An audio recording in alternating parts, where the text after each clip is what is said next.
Bienvenidos jóvenes, vamos a continuar con el estudio de familias vegetales con diferentes tipos de metabolitos. En esta oportunidad, vamos a estudiar familias botánicas con taninos. Los taninos van a ser compuestos derivados del metabolismo secundario que derivan de la ruta del chiquimato y se van a encontrar en diferentes órganos de la planta.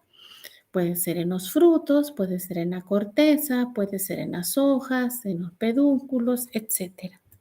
Pero, ¿qué son los taninos? Los taninos van a ser compuestos polifenólicos de origen vegetal que tienen un sabor astringente. ¿Qué quiere decir que tienen un sabor astringente? Que van a tener una pérdida, ¿verdad?, de la capacidad lubrificante que tiene la saliva. Es decir, por ejemplo, cuando comemos bastantes mamones, nosotros sentimos como una cierta resequedad en la lengua y en la boca, y eso es por acción de los taninos que precipitan las proteínas salivares y por eso producen este efecto. También astringencia la sentimos cuando tomamos demasiado vino, ¿verdad? Y sentimos esa resequedad en nuestra boca y es por la acción de los taninos. Se conocen también por su propiedad de convertir en la piel en cuero desde hace mucho tiempo. Y es porque esa misma unión que le permite con macromoléculas como las proteínas hacen, ¿verdad?, que se intercalen estos taninos entre las fibras de colágeno y van a formar una unión bastante estable y resistente al agua, al calor, a las bacterias, mejor dicho, a la acción de las bacterias y de los hongos. Entonces, por eso es que sirve para convertir la piel en cuero, ¿verdad? Y que dure muchos años. ¿Cuáles son las principales características físico-químicas que tienen los taninos? En primer lugar, vamos a decir que son macromoléculas, ¿verdad? Y esto significa que son compuestos con una estructura bien compleja y van a tener una masa molecular bastante elevada. Este es un tanino hidrolizable y podemos ver que son varias unidades polifenólicas que están unidas entre sí. Su peso molecular anda aproximadamente entre los 1500 a los 3000. Otra propiedad que tienen es de unirse a macromoléculas. Ya dijimos de las proteínas, pero también lo pueden ser con carbohidratos. Tienen también una capacidad de precipitar con sales de metales pesados, como el cobre, el mercurio, el plomo, etc. También con las proteínas pueden precipitar y con los alcaloides. También van a formar compuestos coloreados con eh, con algunos elementos como por ejemplo el hierro, y eso nos permite, ¿verdad?, identificar que cuando reaccionan los taninos en presencia de cloruro férrico, nos pueden formar compuestos coloreados de color verde y estamos frente a taninos condensados. Si se colorean la reacción del cloruro férrico con el tanino y nos produce una coloración azul negruzca, estamos en presencia de taninos hidrolizables, ¿verdad? Eso nos permite diferenciarlos. Y en el caso de esta propiedad de precipitar con metales pesados y alcaloides, lo transforma en un protector, ¿verdad?, de los casos de intoxicación. Es un antídoto para los casos de intoxicación con metales pesados y con alcaloides, porque precipita con ellos, ¿verdad? Se les administra a las personas una solución de ácido tánico, ¿verdad? Y esto hace que se formen esos precipitados y puedan ser fácilmente eliminados del cuerpo. ¿Qué funciones van a cumplir los taninos dentro de las plantas? Primero es que van a formar ¿verdad? Van a contribuir estos taninos a formar el súber. ¿Y qué es el súber? Es una especie de tejido muerto que va a tener la planta y se va a alojar principalmente en tallos y raíces que ya están viejas. ¿Y para qué lo hacen? Para proteger todos los tejidos internos de la planta y evitar su desecación y el daño de patógenos.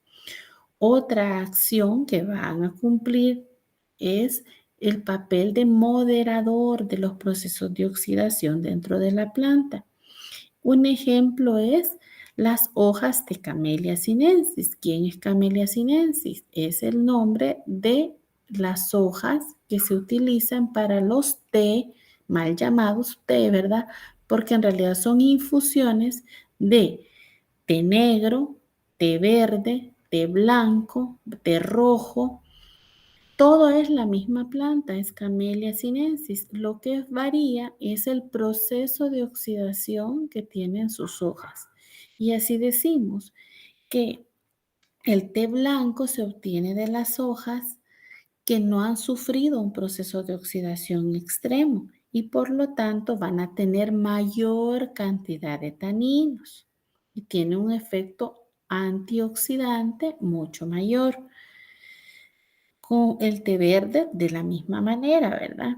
Pero si hablamos del té negro, no quiere decir que no tiene taninos. Sí va a tener pero en cantidad porque su proceso de oxidación ha sido mayor o de fermentación de sus hojas, ¿verdad?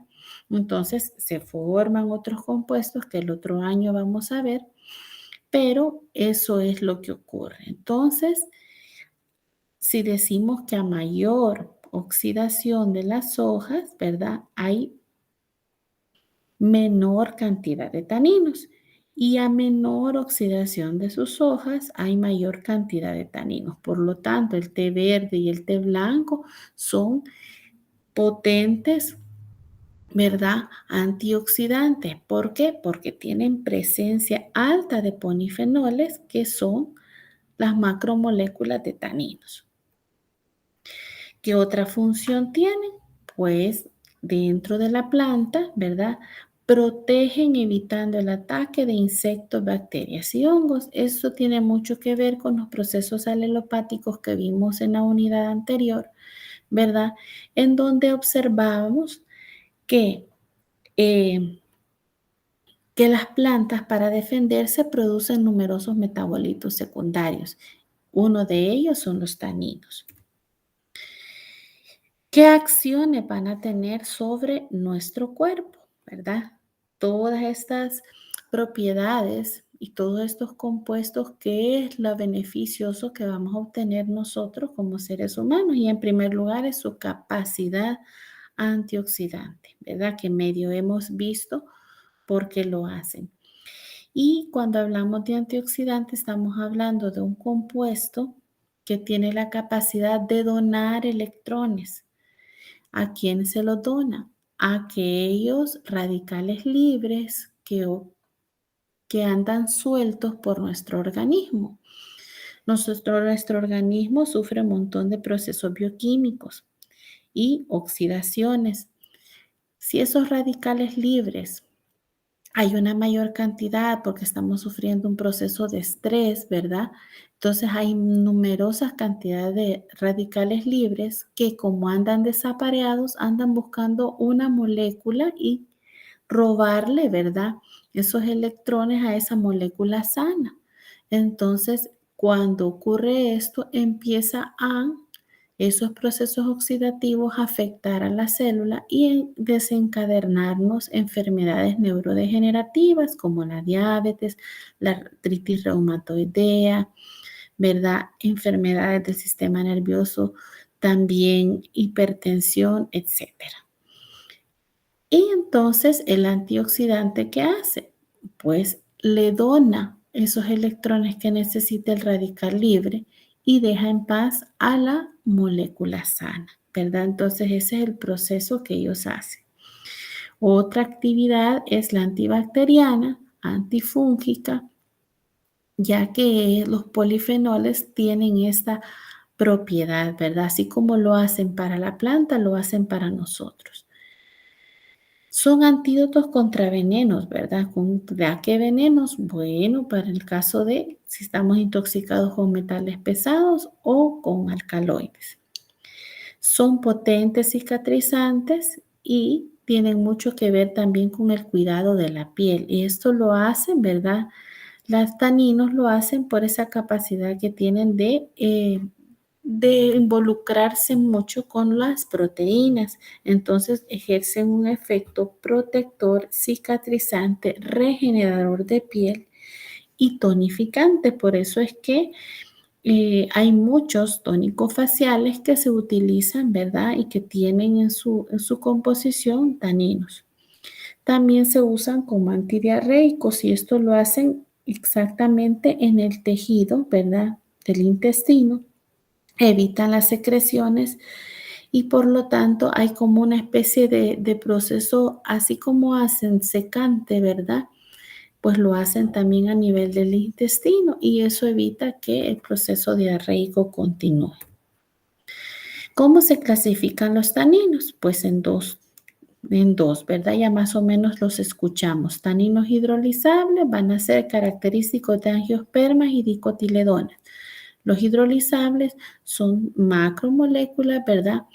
Que van a tener la propiedad de poderse disgregar en sus unidades más sencillas, que son los polifenoles, porque se pueden romper o hidrolizar, ya sea por una hidrólisis enzimática, ácida, básica, ¿verdad? Y vamos a ver que ellos están formados por la unión éster de varias unidades de ácido gálico y por eso tenemos a los taninos gálicos, unidades de ácido gálico unidas por una molécula de azúcar que generalmente es la glucosa y en algunos casos es por su dímero, que es el ácido elágico, el que están unidos y por eso se dice taninos elágicos y taninos gálicos, pero siempre son taninos hidrolizables. Ahora, también tenemos a los taninos condensados. Los taninos condensados van a ser aquellos que también se van a encontrar en las dicotiledóneas, gimnospermas y helechos también pueden contenerlos. Ellos son muy, muy relacionados con los flavonoides, con las catequinas. ¿Por qué, verdad? Porque ellos van a transformar en protoancionidoles o son polímeros flavánicos. Sus uniones aquí ya no son de tipo éster, sino que son uniones carbono-carbono de las catequinas. Son uniones bastante fuertes y por lo tanto no son fáciles de hidrolizarse, ¿verdad? Vamos a ver que hay numerosas familias con daninos. Están ampliamente distribuidas dentro de la naturaleza y hay muchas, pero nosotros no las vamos a estudiar todas porque vamos a tratar de estudiar las que son propias de nuestra flora. Y aquí tenemos a las Anacardiaceae, las Apotaceae y las Myrtaceae. Estas sabemos que los contienen, pero no las vamos a estudiar en esta oportunidad. Vamos a decir que las anacardiáceas son generalmente plantas leñosas, es decir, que forman como árboles, ¿verdad? Grandes o pueden ser pequeños. Y aquí tenemos los conocidos mango, el jocote y el marañón. Tenemos que son hojas sencillas o compuestas, pueden ser pinnadas, ¿verdad? Y alternas. Sus flores pueden ser actinomorfas, un cáliz de 5 sépalos, una corola de 5, un androceo que va del 5 a 10 estambres, todo está libre, ¿verdad? Un gineceo que puede ser o un ovario súpero que está soldado y tiene de 1 a 5 carpelos. Sus frutos pueden ser drupas o pueden ser nueces, ¿verdad? Drupa tenemos el jocote y el mango y una nuez como el marañón.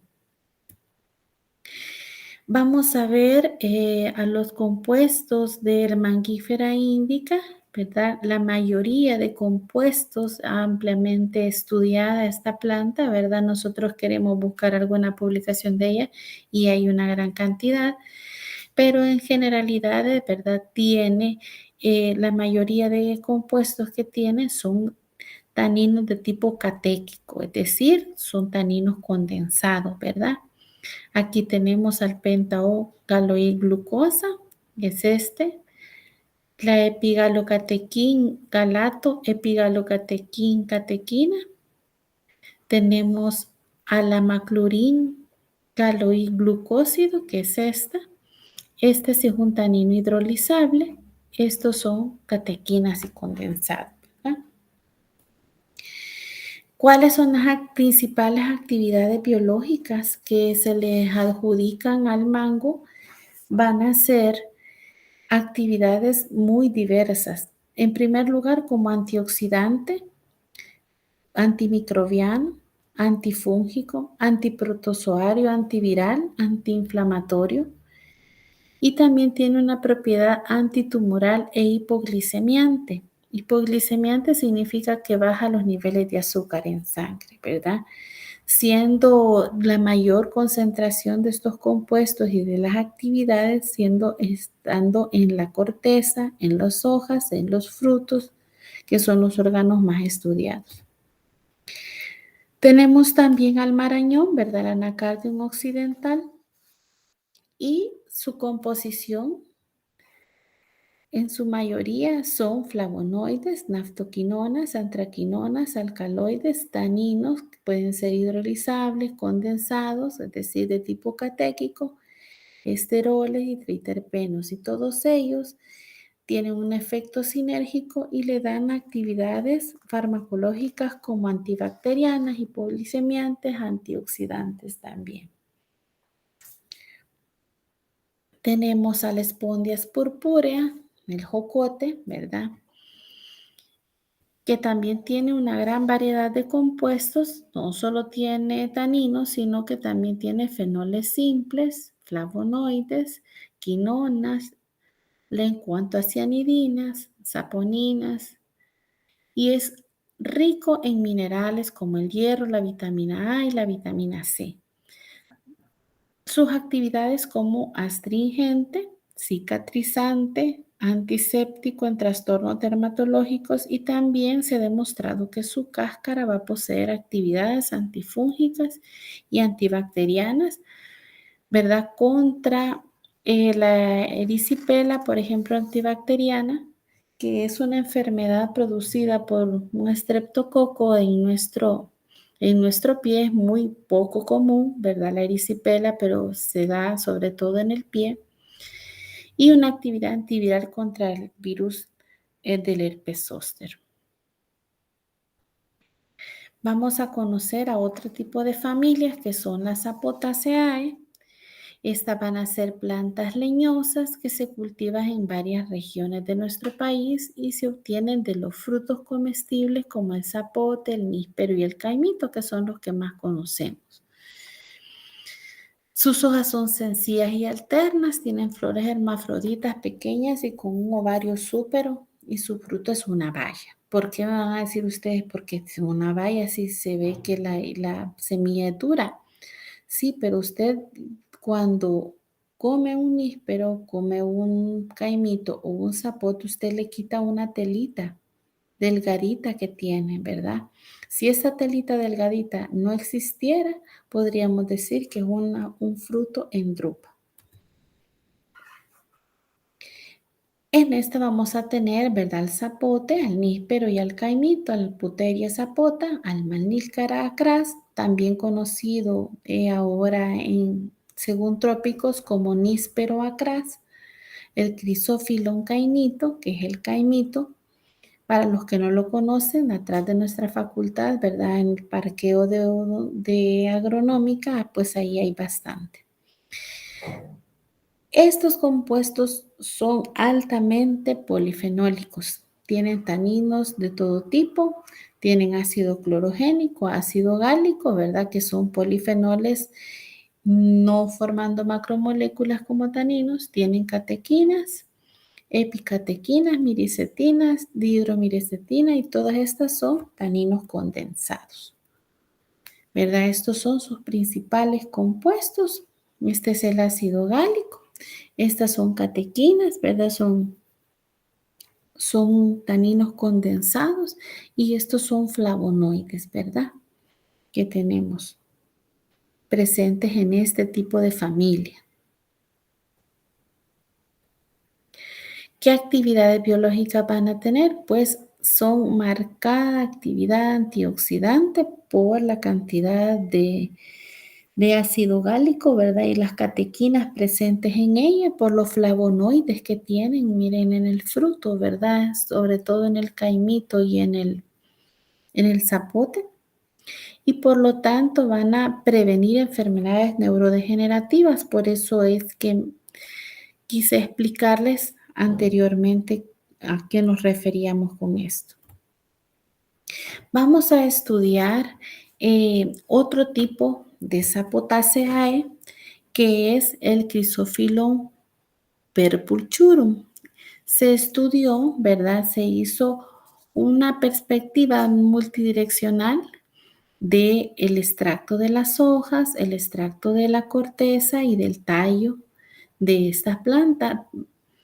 Y se estudió, ¿verdad? En ella la actividad antioxidante, la inhibitoria enzimática, antimicrobiana y actividades citotóxicas. Se hicieron 3 tipos de extracto, un extracto acuoso, un extracto de acetato de etilo y un extracto metanólico, siendo el extracto metanólico el que dio mayor actividad como antioxidante, como inhibidor enzimático, y cuando hablamos de inhibición enzimática estamos hablando de aquellas enzimas que están dentro de nuestro cuerpo que nos desencadenan procesos oxidativos, ¿verdad?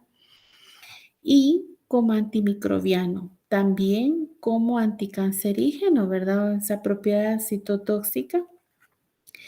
Y es porque el extracto metanólico es rico en flavonoides, catequinas y taninos, ¿verdad? Entonces, por ese tipo de compuestos presentes y que se obtuvieron de esa fracción metanólica es que tiene esa actividad, ¿verdad? Y se extrajo pues de la corteza de esta plantita, que es como una especie de zapote, ¿verdad? Otra familia importante es la familia de las mirtáceas. Estas familias son leñosas, ¿verdad? Arbóreas, que se encuentran distribuidas en tierra caliente como la nuestra y templada.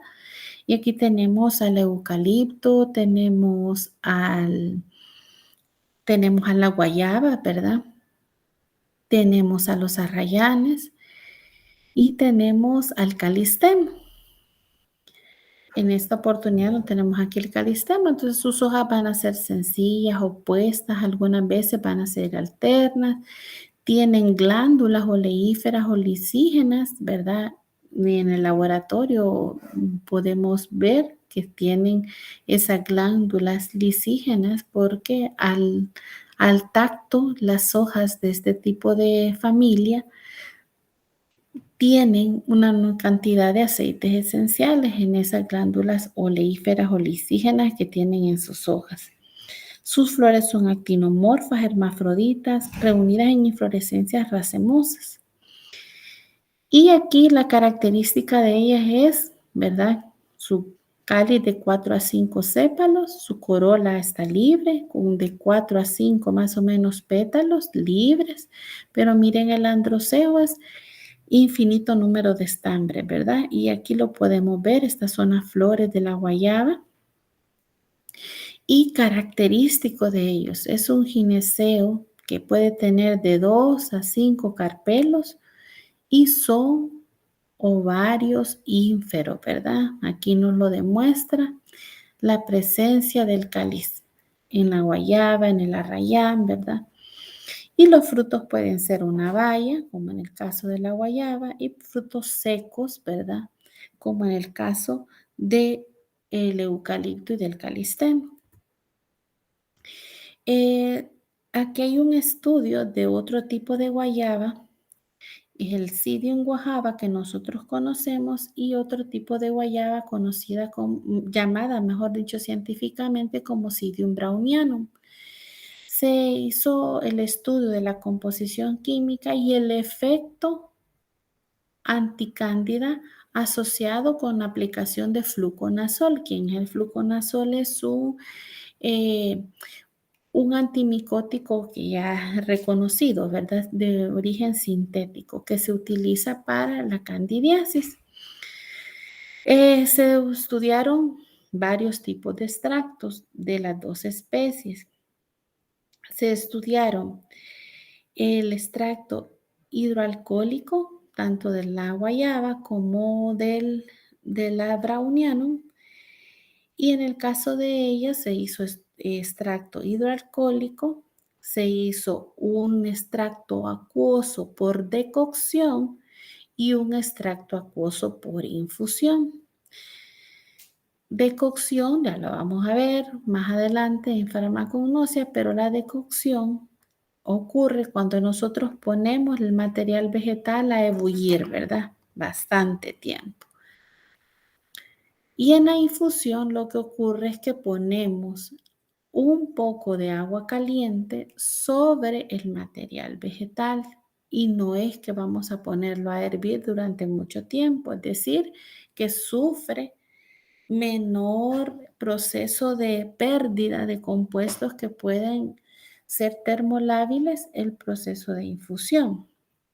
Ahora bien, en cada uno de ellos se determinó la cantidad equivalente a ácido gálico, que quiere decir la cantidad de taninos presentes, ¿verdad? En este caso, a través del recuento de la cantidad de ácido gálico, podemos determinar la cantidad de taninos presentes. Y en el hidroalcohólico, ¿verdad?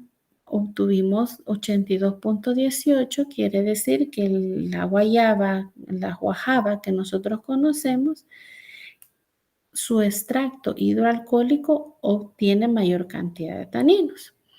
Y en el caso de la browniano, vamos a ver que se obtiene en mayor cantidad por decocción.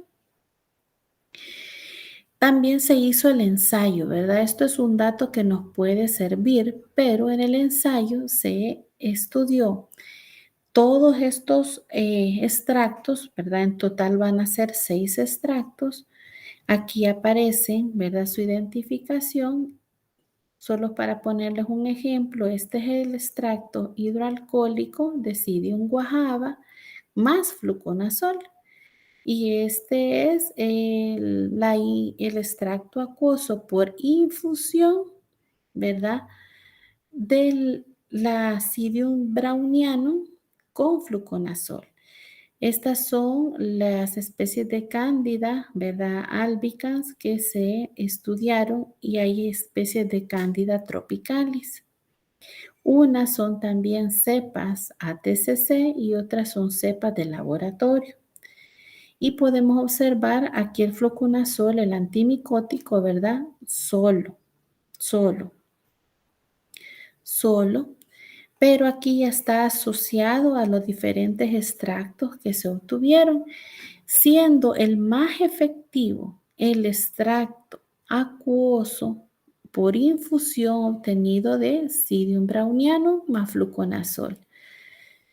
Tuvo un efecto para todas las cepas, ¿verdad? Entonces, se concluye que la